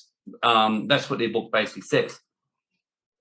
Satanic Bible, of course, does things in reverse, and things like that. There's many different stuff. So now let's have a look at practical ways to push back. So do we have a civic duty to push back? Well, if you go and read the Geneva Bible and you actually read the Christian Bible, you realize we absolutely do have a civic duty to push back. There's just no question that the Bible teaches massive empowerment, nothing like what's been taught, that we do have a civic duty to push back. I've mentioned about the Maccabees and the problems that they had with people who were pacifists who didn't want to push back. There is a story about Pythagoras that the reason he died was he was being chased, and it was actually on Stupid Deaths. If any of you watched Horrible Histories on the ABC, he was named as one of them. And he was easily getting away from him because he's a very fit man. And then he found a field of beans and he couldn't get around it. So he stopped and waited for him and killed him. Why? Because his belief system was that beans were sacred and he couldn't kill them. That was actually his belief. So religious beliefs and weird beliefs can just literally disempower us. It's our civic duties to push back, you know. It's our duty to ourselves. It's our duty to others. For me, I'm going through a whole radical transformation because I pushed back in my own life and got to the point where I was by and large very free from all what was going on. But I've got this call that's happened, especially in recent weeks, that I had a civic duty to push back for the benefit of my fellow man and woman and for those who choose to listen. So to have a civic duty to push back. We have to do that for the sake of, you know, what's right, and to honor the law of one, basically. So there's many myths about pushing back, for example, like being a good citizen. You know, some say you just got to be a good citizen. That's exactly how they fucking got witch hunts through. You know, being a good citizen, you know, you just don't question this. You know, these witches are evil. They're going to mislead the people. You know, being a good citizen, it's the biggest myth. One of the best speeches I've heard was what Edward said when one of his family members asked him, you know, but you know, how do you feel about this vaccine, you know, about vulnerable people, you know, by not taking it, you could affect them. He goes, and he actually said very calmly, well, first and foremost, I care about my own health. And basically I don't give a rat's ass for anyone else's health other than my own. Once my own health is in good place, then then yes, sure, if I can do something that will help and benefit, you know, other people's health, then I'll do it. And she was speechless. She couldn't say much, but he just calmly said, well, no, he goes, I don't care about vulnerable people's health if it's going to jeopardize my own health. He said, my own health comes first. I don't care. I don't give a rat shit about other people's health. That's their problem, not mine. And that's the best thing you can say to people moving forward, you know. No, I don't give a shit about vulnerable people and other people's health if it's going to jeopardize my own health. First, I care about my own health. Then, if I can do something which is going to help other people, not jeopardize my own health, yeah, of course I'll think about it. So it's a good thing to say. So being a good citizen, I mean, Abraham Lincoln, the reason he didn't take on slavery for most of his political career was he basically didn't want to upset the apple cart. He was trying to be a good citizen and good president. He was known for being a diplomat and a fairly weak man. He got rejected by women. He kept losing in politics. He didn't do very well in business. His life changed in the 50s, and it was when the churches and the church leaders of his days and spiritual pastors who were very mighty men and women of God who had very, very strong values and a strong Bible commitment, pushed him hard. Eventually, Lincoln relented and he said, I will do this even though I know it's going to cause all kinds of problems, you know. He said, even though I know it will probably cause civil war and my possible death. So when Lincoln took on slavery, he knew he'd probably die for it. And being a good citizen, though, what stopped him. George Washington was a very diplomatic, very indecisive man. And things had to get very bad before finally he was pushed really hard and he finally agreed they had to do something about it, about what they were doing to them. I mean, the outrageous stuff that the British government were doing to the Americans, I don't have time to go into it, was outrageous what they were doing. And of course, they were just kind of trying to be nice and trying to be kind, you know, and things like that, you know. So that was what was basically happening. So there's a lot of conflict in the Bible between these two scriptures because, for example, on the one hand, in 22:36, Jesus told Peter, like, go and buy a sword, you know, buy two if you have to. He said, you know, get ready for war. But then in Matthew, when Peter then took him literally and cut the guy's ear off, who tried to take Jesus. Jesus then told him, put it down, and he healed the guy. And I remember in the underground movement, one of the best summary I heard of that one was he said, you got to understand that Jesus was talking about different things. He was talking about, first and foremost, the sword is the word of God. In other words, the higher vibrational truth that comes out of your mouth. But what he was also telling him was there's a time and a place to this, and that wasn't the time and the place. Jesus himself knew that his purpose was to die. It wasn't to come and fight back and do a physical fight. It was a spiritual revolution he was here to bring. But he also was making it very clear to Peter, you're not going to be disempowered. You're not to be disempowered. It's what he was saying to him. In other words, just because you're a spiritual person, you don't give up your power. And so many, and since that time, you hear of great stories of people who stepped up, like in the Reformation, like in some of the great, the American War. So the thing is to realize there's, on the one hand, this spiritual thing, and everyone's got a different path ahead of them. And you certainly don't take up arms lightly, but there's no question in the Bible, and the Bible teaches to be very empowered, as do the holy books. And keeping in mind, again, the time and the place. Australia, for example, we don't really have guns, and nor do I think that's the solution here. The solution here is to raise consciousness, while at the same time, where are they attacking people? They're attacking people with legal mandates. That's the sword they're using, legal mandates, law, financial attacks. So that's the sword we hit back, in the financial attacks, in the law, in the pushing back in a very calm way. That's, to me, how I reconcile that conflict. You don't have to go in there screaming in a cafe and being recorded on social media, like what Grace did, going in very calmly and saying, why are you segregating against us today? This is what I was telling people. If everyone just goes to the cafe and calmly says, when they're asked to produce it, they push back and just say calmly, why are you segregating against me? I'm just coming here to eat in your cafe. I want to give you business. Why are you doing this? Why are you obeying such a terrible law like this? And then if they kind of insist and say, okay, well, ultimately it's your business, I respect your choice, but I'm very sad because what you're doing is wrong.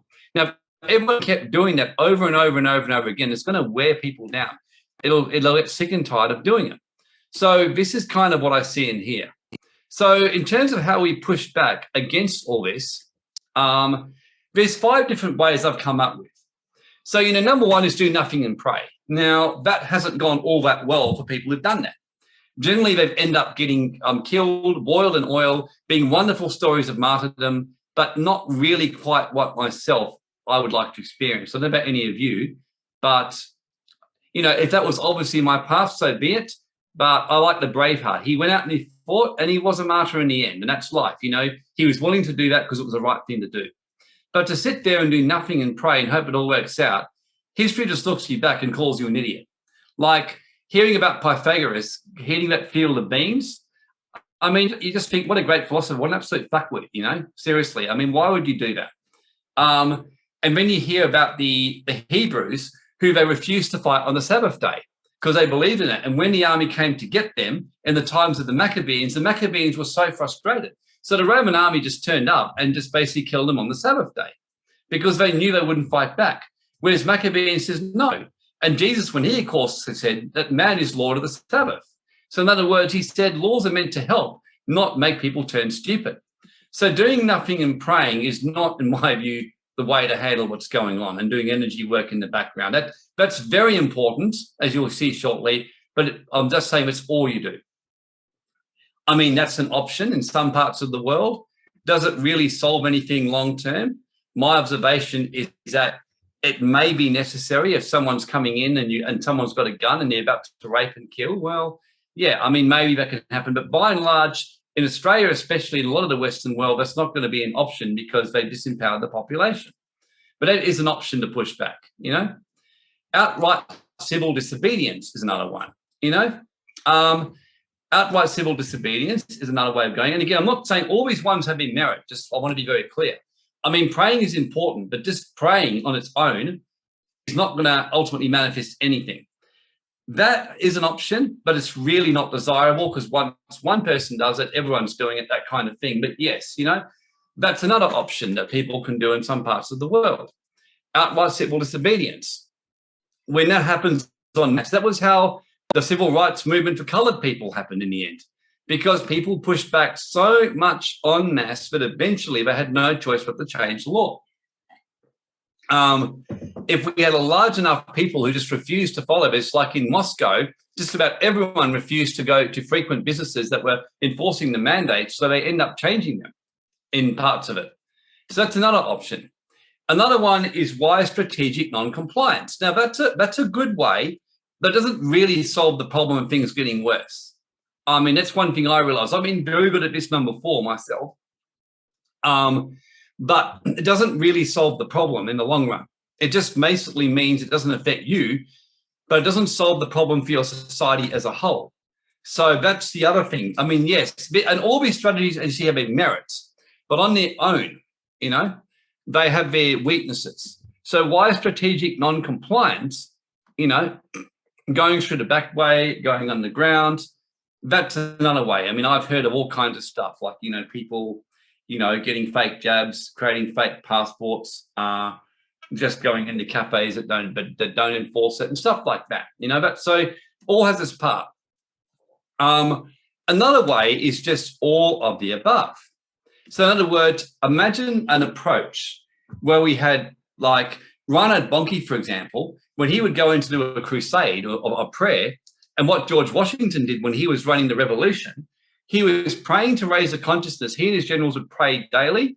Then they would get their strategies from God, and then they would go out and fight, and they would be shown visions about possible ambushes, and they would fight.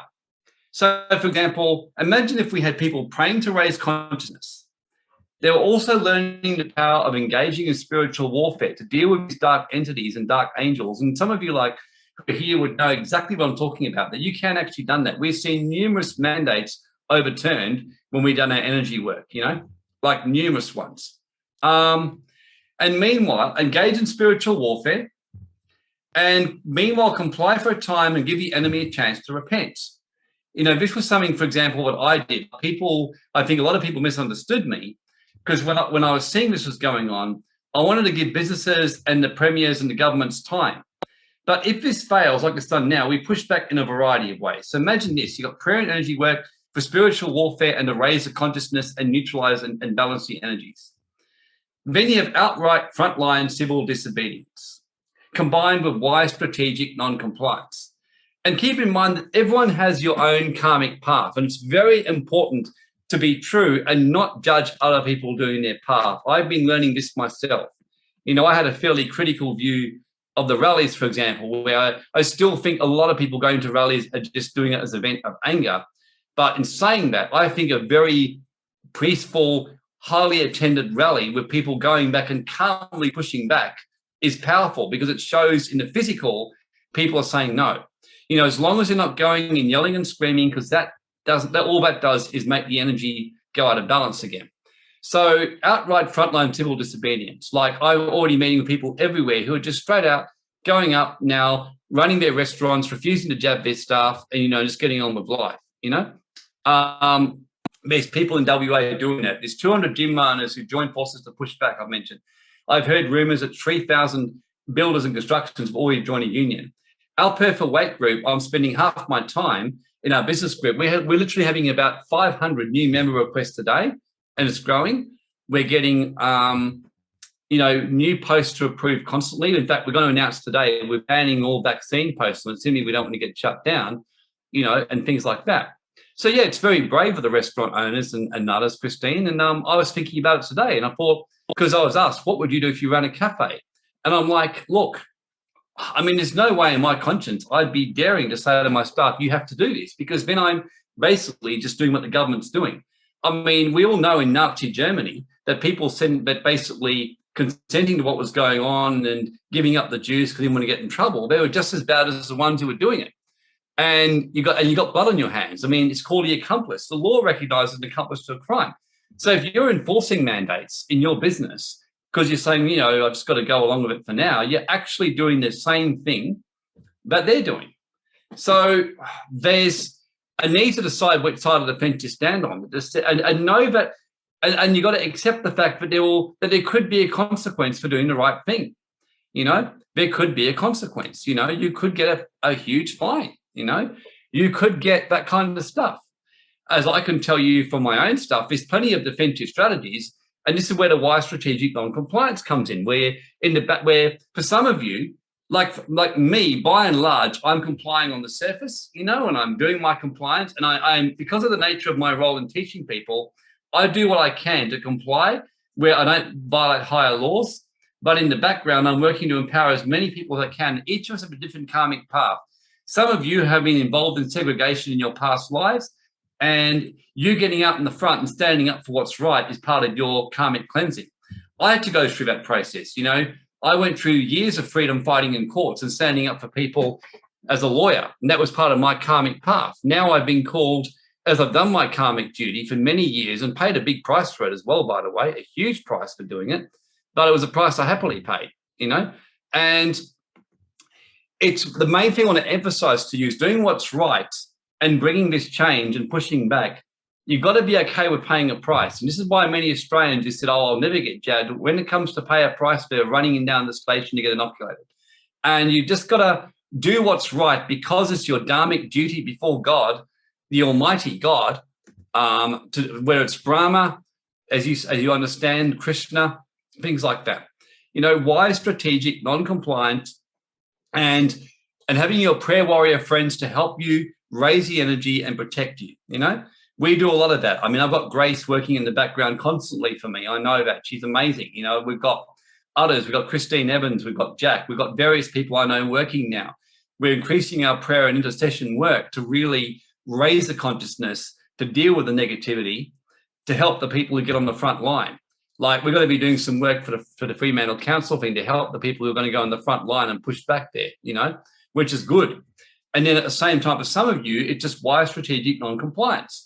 Like, you may like running a business or and doing what's right because it's what's right. And in saying that, everyone's got to be true to their own conviction. For some of you, you may even choose to shut down. That's why I've chosen not to do a cafe myself right now, because I thought, you know what? For me, I don't have time to go. It's not my path right now. My path is to teach people. It's not to run a cafe. I quit being a lawyer for that reason, because I remember when I read all my obligations as a lawyer and as a tax agent, I realized that what I was doing was violating my contracts. So I actually resigned for that reason, because I thought ethically, if I'm a lawyer, I'm supposed to follow their rules. So I can't follow these rules in good conscience. So I'm going to have to resign. And I did that. And that was the right thing for me to do. So for some of you, you'll have to resign your contracts, let go of certain things, walk away from certain things, because it just goes against your ethical oaths and obligation. Some of you may be called to stay in there and push back. Some of you may just be called to get out on the front line and just go into restaurants and do it daily and just do it calmly. And I emphasized in absolute peace, absolute peace, where you're going in, you're not there to kind of yell and scream at people at restaurants, but I mean, the hardest people to deal with are those who just keep turning up, keep being questioned, and make them work for it. Even if you've got a vaccine temporary exemption or something like that, still make them work for it. Say, why are you asking me for my private stuff? Things like that. So a big picture approach. So that's my summary. And for some people, it's outline civil disobedience. For some, it's fighting in the courts. That could be for some people to actually get into courts and take this matter on. So the point is, there's a place for everyone. For some of you, it's getting involved, and I haven't got this written here, but like starting a homeschool movement in the background. I've got people, we're doing that at the moment, and I've got like people already starting mini schools, who we're hoping to team up with. So to help kids. Then we got the Awake Business Group. Your role may be to help businesses find find staff and staff to find employment so they can have freedom of choice, so that everything's covered to give people a clear and free choice, So, yeah, so basically it's just doing that kind of stuff and pushing back in a way which aligns with your path. For some people, I've got clients who are doctors who are wonderful. Their way of pushing back is educating people about health and helping people to maintain their health. That's critical at this time. I mean, for me as a freedom warrior in my own way, one of my biggest weaknesses was my health in times past. So I've got very good people in my life to help me and keep my health intact. And I'm grateful for these people, So that could be your role, to help people with their health. You're good to be to work as a naturopath in the background and help people get healthy. So everyone's got a part to play in helping, and everyone's got a part to play in pushing back.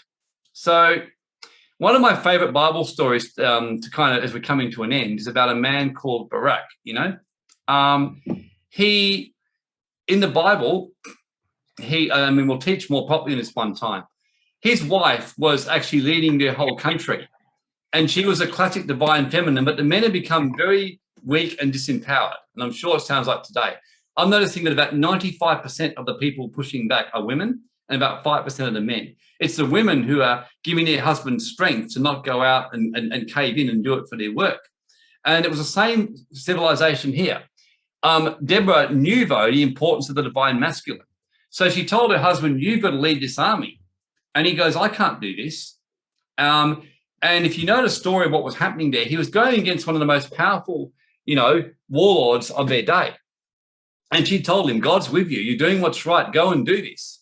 And he went out and had an impossible victory by trusting, but being guided by his wife, the divine feminine, to step up and do the work. But she also knowing the importance of basically working in the background. And so the Bible is full of stories. And this is what gave me so much courage growing up, hearing the stories of his great men and women who made a powerful difference. Gideon's another example. And, next time I speak, I'll probably go through and share more of his stories of his different people. I obviously don't have time today, like Jephthah is another one who also in his time stepped up. One of my favorites for you as women was Judith. And there's a Bible book called Judith, but it's in the Apocrypha, the one that's been deleted. But Judith, actually, the men were too scared of this general. So she went in there, seduced him, got him lying down naked with him. And as he was kind of a bit drunk and she was stroking him, and she cut off his cock, and then she basically cut his head off. And then she went in there carrying his head out and rallied the men, and the men went out and won. So I don't know if any women want to go and do that kind of stuff, but yeah, literally that's what she did. She cut the guy's dick off and she cut his head off. And that was her way of showing that she'd overcome him, but she did it by her feminine wiles and seduction. So for some of you women, maybe that's your path, to go and seduce one of the men and basically, get them out of action. That was a joke, by the way. But anyway, Judith and it's a great one. Queen Esther, who some of you have heard, basically she was a great queen who stepped up and delivered her people at the risk to her own life by speaking out against the king when they were going to kill all of her countrymen. And she spoke out, and things like that. So there's many, many different stories of great people who've done this kind of stuff. I mean, you've all heard about King David going against Goliath. What's a common thread of all these stories, though, or all these accounts of what happened, is all of them involve people who in the natural really should have had no possible chance of winning, but they trusted in their path and in a higher God and the higher law of one, and went by faith in the faith of God and just did what was right, and they were detached from the outcome. As Krishna told Arjuna in the Bhagavad Gita, be detached whether you win or lose. And that's the secret here. The truth is we may not be able to stop Australia going into the New World Order. I don't know. I'm certain all we can do, though, is go out and fight with every core of our being and step up and do everything. We don't know. I believe we can. Otherwise, I wouldn't be doing this, but I don't know. And I've learned to be detached from the outcome. I don't know. Maybe we'll become the worst of anyone, and we really will get worse and worse and worse. And we'll be seeing, concentration camps and people being killed off en masse. But I'm certainly going to do everything I can so my head can be held high, in years to come, or whether my life, ends prematurely, to know that I've done right, and I can hold my head high as I go into the hall of the celestial halls, into the halls of the, of the life between lives and my life review, and know I've done everything I could do and finished my path that I was sent to earth from. And that's the best thing we can do before God today. We can all make a promise in our heart that we will do everything in our hearts and our power to finish the very reason that we're here, and finish our path and do everything that we can in our power. So help us, God, to step up and do that and do everything that we can, So there's a promise of a new golden age, and we can see this in some scriptures here as we're finishing off here. The book of Enoch, chapter 90, one of my own little promises I was given, where it talks about this here in the book of Enoch. It says, I saw till a great sword was given to the sheep, and the sheep proceeded to slay, in fact, that's not quite written correctly. It's real. The beast of the field who fled before their face. So that's actually the correct wording. So I'll just fix that up there. So basically, and there's also a promise in the scroll of Micah here, in the bottom verse here. But they shall waste the land of Assyria with the sword and the land of Nimrod. I could be teaching a whole lot of that kind of stuff. But basically, the land of Nimrod is symbology for the whole New World Order Babylonian system, so as you speak. So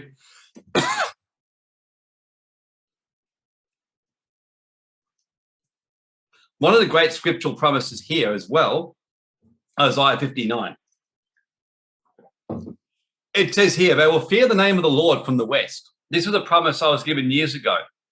One thing I'll share as I'm finishing off here, which when I was a boy, and I was a bit skeptical, but very hungry to know the truth about God, and I found this very good church that was teaching about the mark of the beast, the cashless society, and everything. I had a profound experience one day where I was knocked out and went to a trance for a long time, and I woke up a different man, like what the Bible and the scrolls talk about. When I was skeptical, this happened to me. Over those years to come, and Grace likes to joke about it, I would be called out at conferences I'd go to.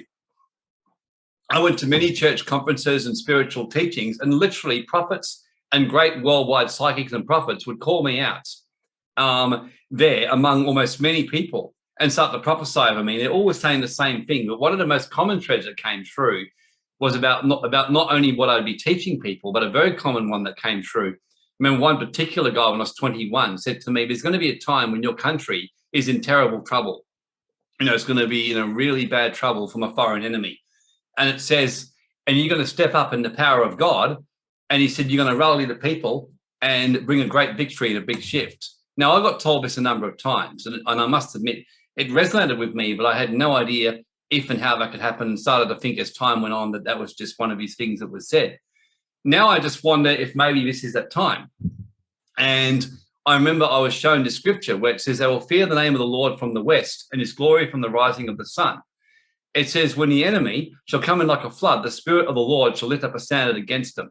And the words that jumped out at me is, they'll fear the name of the Lord from the west. So I've always seen a big awakening coming in the west and actually changing things around and bringing a shift in society. And I really believe that with all of my heart that we're heading that way. So really to finish off here is to remember that everyone has a place in the army of God. We have different levels of rank, consciousness, and order in the roles that we play. So the final one I'll read before we end and we consider our greatest lessons. A lot of the law, which I forgot to mention, is actually based on the Holy Bible. And you can learn this for yourself. If you go to common law movements in schools, you'll learn that. The Magna Carta, even the 2 or 3 witnesses rule comes from Deuteronomy.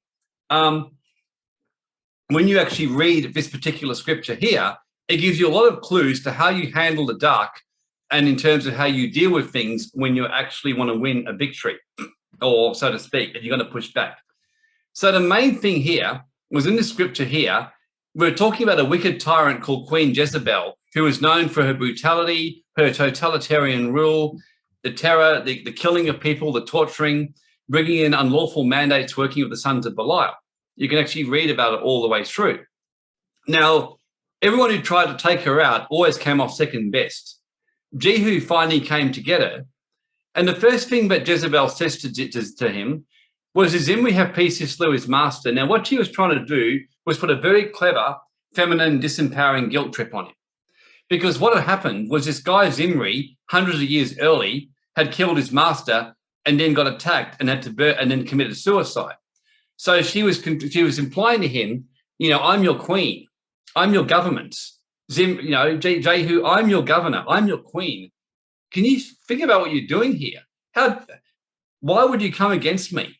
Why would you attack the queen, the government of your country? Wouldn't you obey God's law? Aren't you going to experience karma for this? So she knew that Jehu was going to beat her, but she still, to the end, was trying to trick him. Now, he lifted up his face to the window and said, who is on my side, who? So what did he do? he didn't negotiate with the dark. He didn't start justifying and saying, well, you can't say Queen Jezebel, but you're good. You can't say that kind of stuff. I mean, look at all the people you've killed. Look at what you've done here, which is what most of us would do. I've got human rights. Jehu just calmly said, who's on my side? And 2 or 3 eunuchs, who were men who had their balls chopped off, literally, looked out to him. One's at Jezebel, because Jezebel, just to give you an idea, if you'd been one of her employees, she actually cut your balls off. So part of the way you would work for her as a man is you had to agree to have your balls cut off. So it was a sign of saying that you are owned by her. And basically he said, throw her down, and she was killed.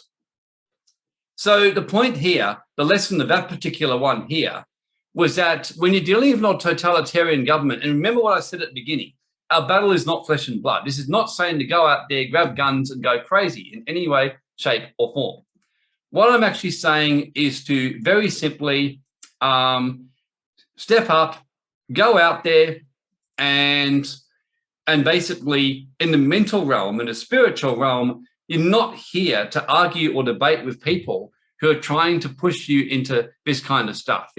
And like what Grace said in the beginning, she just compassionately asked them the questions and then left, and things like that. And the way that you take out an enemy like this is you've got to know what your enemy is. You've got to know what you're about. And that's why I do these webinars. That's why when I get on and do my posts, I'm very strict, because I know my enemy is the hearts and minds of people. And even as I'm doing this webinar, I've been watching the constant chitter-chatter from people talking a whole lot of nonsense shit, really. When you're getting taught some really good teachings that can empower you, and you spent most of your time talking about this and about food and everything else. That's a classic example of what's going on and why our society has got itself into a mess, because people are so distracted, so unfocused, so mentally everywhere, but they have no chance against this enemy that we're dealing with right now, because everyone's all caught up in the fear, caught up with this, caught up with that, and have no idea how to focus on the time and the place and take practical solutions. This was a time to sit down and listen to some teaching that was designed to help you. And hopefully some of you have taken it on board, and some of you have just sat there basically waffling on and getting yourself all distracted and doing all kinds of irrelevant commentary for nothing. And that's just something you got to ponder for yourself and ask yourself, are you ready for this? And, are you going to be in a fear vibration? Or are you just going to be very calm, very centered? And by all means, take practical steps about your food, take practical steps about the shortages. That's practical, that's common sense. But first and foremost, you got to find your inner strength, your values, your spiritual strength, and get really, really clear, really, really clear in who you are and things like that, As I mentioned, even on our Perfect Weight group, we're bringing in strict rules about what people will post on them now, just to kind of toughen up and get people's consciousness and thoughts in line. Because if we can get people's minds and thoughts in lines, I'm telling you, we'll get our country back. If people could calm the fuck down, get balanced and get focused and get rid of the charges, that's the one chance that we've got. Because as Grace would teach from the John D. Martini teachings, it's as soon as you get in the duality, as soon as you're like either, pro-vax, anti-vax, angry, this, that, you're in the whole matrix of duality. The aim is to be in the center and to be completely calm and to be centered. And pull your thoughts into line and get yourself focused and do whatever it takes, and choose the time and the place. Because I'm telling you, if we could balance out the energies of our society, we have a real chance, a really big chance of turning this around. What really excited me at the markets today was talking to business owners who actually were quite centered. They said, well, he's declared war on us. Great. Obviously, we're not complaining. They smiled at me. There was no fear in their eyes. We were just having a bit of a laugh about it. And things like that. So, yeah, once again, and Miko then goes on about the Privacy Act being a criminal offence. So I have to laugh, just how people will just jump around the topics. So at the moment, I'm predicting that we'll probably be losing this battle for a while, because I don't know how serious our country is about really dealing with the consciousness. That's my personal view. I'll be really honest with everyone here, because I think it's time just to speak your truth. I don't know how serious people really are. I think people like to think they're serious. I just don't think that we are. I don't know if I'm serious enough yet. That's me being frank with you. I've been questioning myself, where do I need to be stronger? Where do I need to get more focused? Where do I have to pull myself into line? Where have I got to clean up my energy and be centered, be focused and be calm? And I've realized flaws in myself and things where I've got to get more focused in our work. So it's a big job we've got ahead, guys. And the reward is to see our country change and to get our freedoms and enjoy a good, peaceful, excellent kingdom or place. That's basically the reward that we could get, By contrast, the price we pay, though, is terrible. And think about that. That's why I'm being direct, not because I don't love every one of you, but I'm doing this because I do love this society. I love our Australian way of life. I love traveling to America. I absolutely love the Western world, and I'm very grateful to growing up in it. I don't like what I see happen. I can't stand what I'm seeing happen. I cannot believe that in 2 weeks from now, 3 weeks from now in West Australia, that every fucking cafe you're going to go to, they're going to be asking you to prove your medical status. I mean, think about it. That's just like the most horrendous thing you could just about imagine on planet Earth, And it's got to take a calm centeredness while pushing back really, really hard and just pondering today. So that's really what I want to leave you with, just to think about what actions you will take in your life. And you can feel free to share in the chat, Grace and Steve can jump back on or whatever on the mic and, yeah. So just feel free to share. Like I said, I really just doing this today because I'll be frank, I'm passionate about seeing things change in this world. There's something in me this week, everyone just said, like, what's it going to take to stop this shit? I'd rather push back with everything within my system and my being, and eventually, have him walk in and shoot me in the head and die with valor and die a fucking coward. That's kind of how I'm feeling right now. Not that I have an intention of doing this, but I'd rather do that than 10 years' time be seen as some kind of pathetic, emasculated male who's had no fucking balls, letting this kind of shit go on, seriously. That's kind of how I feel.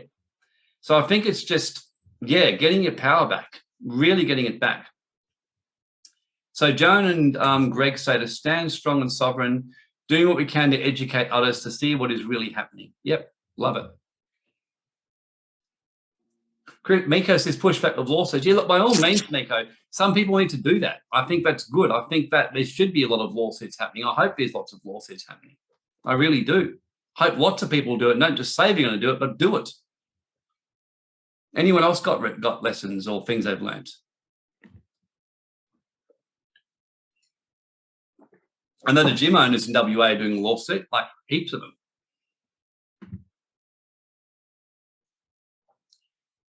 Yep, Sonia stood down and said a Rod Carlson template lever, Sashi forming communities and collectively pushing back. Look, these are all good starts. It's good that you're doing something, everyone. I commend you. I commend the fact that everyone is here. That's why I'm being blunt with you, because the fact is at least you're turning up and listening to me give you a bit of shit and you're doing something. Menu says, thanks for what you're doing. You found centered, doing something useful to help. So much nonsense in the spiritual community. Have no interest to go to ecstatic dance events. Nothing wrong with them, but not helpful. I couldn't agree with you more, mate. Minu, love it. Yeah, Sashi needed to hear your truth. Yeah, it's my truth. Christine, to stay calm and centered, stay out of fear vibration. Yep, that's great. Antonia, it's been exhausting and taxing and regroup and re-energize, take the path forward. I agree with that. Sharon, to trust the Holy Spirit messages. Yep. So, Steve, are you here or Grace? Yeah, Warren, I just dropped out then. Yes. Yeah, look, thanks. That was a great message. Firstly, I'm glad you called out the tangential chatter that's going on. I mean, this was a passionate teaching from your heart, and people are talking about tangential things like it's an open forum. And I don't get that. So I'm glad you called that out because, the time to chat and have community was at the start, not during the presentation. So I'd really encourage people to keep that in mind when they come next time. Probably, Warren, for me, the big takeaway, and again, it's a constant reminder. One thing that I'm constantly reminding myself about is that attachment. You know, so I'm going to do X action and I'm attached to Y result. Yep. And that's a very disempowering, really disempowering place to be. But I think it's a life pattern that I've had, and it's something that I've got to continually check myself in to look at where are my attachments, because I often think I've got it nailed, and then I'll go, oh shit, I actually want it to be this way. And that's just a waste of a whole lot of energy, and it gets you nowhere in the times that we are in, you know, and it's that whole be like water, you know, kind of message. So there's certainly a lot to take in terms of, you know, staying in our lane, what are our strengths, and using those as part of the spiritual war. You know, it certainly doesn't mean we don't expand our skills, but you know, it certainly makes it flow easier if you are staying within your skill set. So thanks. It was a really strong and powerful message today. No, thank you, Steve. Yeah, look, my truth is too on that is that, yeah, I mean, the best thing that's going to change society, I mean, Florida changed because Rodney Howard-Browne and many of the churches pushed back when they tried to bring mandates in 2 years ago. And a couple of them went to jail for it. But the standing up of the churches forced the governments into order. And now Florida is the examples of the free world. So we get a strong church and a strong spiritual movement in Australia. I'm telling you, it won't take long before these governments will play ball. What about you, Grace? Well, it's for me, it's just a time of reflection. It's a really great time to exactly what the world's doing is locking down, creating this mandatory. The way I see it is, how does it serve me being locked down? And so I'm asking that question to myself, that being locked down has its advantages in terms of really seeing where I'm at. Everything that I've wanted to do and continue to want to do, am I actually doing it? Am I taking action? Am I transforming and changing things in my life and making a change? Because we get so easily distracted, and I think it was you, Steve, about attachments. We can get so caught up in our attachments of socialism and entertainment and family and connection with other people. And so it's all external, really, isn't it? So this message is a continuous reminder of going inward. If we really are walking in this journey of spiritual or energy work, whatever you call it, or whatever your belief is in God or source, but to me, really it's in the unknown, and continuing to really make a mark, and also finding that veil and lifting off the veil, firstly in myself and all the illusions and fantasies that I've created in myself. So I'm taking really time for a lot of reflection in these things, and it's great to have people around you too that challenges you as well. And any challenges serves us well. So it serves me well in that continuing to really, am I doing things to, again, expand the community, expand myself, expand the consciousness of humans, and also looking at every area of my life. There's things that I'm not empowered still, and I'm having to actually look at the things that I'm not empowered. And I'm taking advantage of this time to actually look at that. So everything that's happening right now, with particularly the mandatory of what's happening in WA, so I just see that as, okay, how do I, again, all the areas in my life that I'm not empowered, how do I strategize and plan things that I can be empowered? So it's a great message today, Warren, and I felt you are totally balanced too. And we're all here to look at all areas of our life to bring to balance everything, isn't it? Not just the spiritual, but finance. For me, particularly, is finance. It keeps coming up, and the physical. I'm having to really look after my body. my mental, my emotional, everything. So we really gotta. It's time to, for me, it's time to look at it holistically, not just on one side. Because if I look at it on one side, then I'm out of balance and out of whack with everything else that I'm doing. So I love that. I like that because could you see the balance of you and I loved how you bring out that side, the feminine, the integrative, the healing, because there's a lot of that for a lot of people right now. And then you've also got to have that masculine warlord which comes out, you know, and then you sharing the compassion kind of, I like hearing that because it gets me back to it and going, yeah, it's good to remember that, because even this weekend I had to take the whole day of rest yesterday, Grace. I felt absolutely shot. So I just took the whole day of rest yesterday. Yeah, I mean, and also part of that is it's a resting place, isn't it? Because really, if we catch the wave, we're here to catch the wave of the spirit, aren't we? I love the Tao again.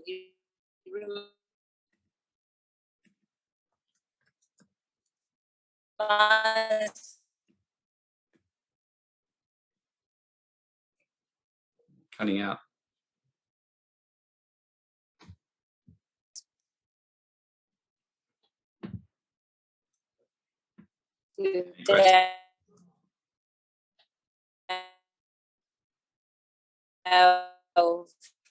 Do nothing. Should be done.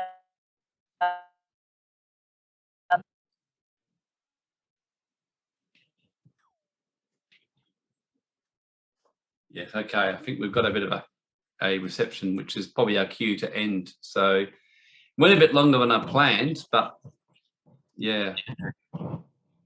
Well, thank you everyone for coming today, and really appreciate all that, and appreciate the fact people are stepping up. Believe you me, and I just want to make the final comment that this is why it's really good that you have a balance, that you have everyone doing who they are and who they're meant to be, like all of us, like me being who I am, you being who you are.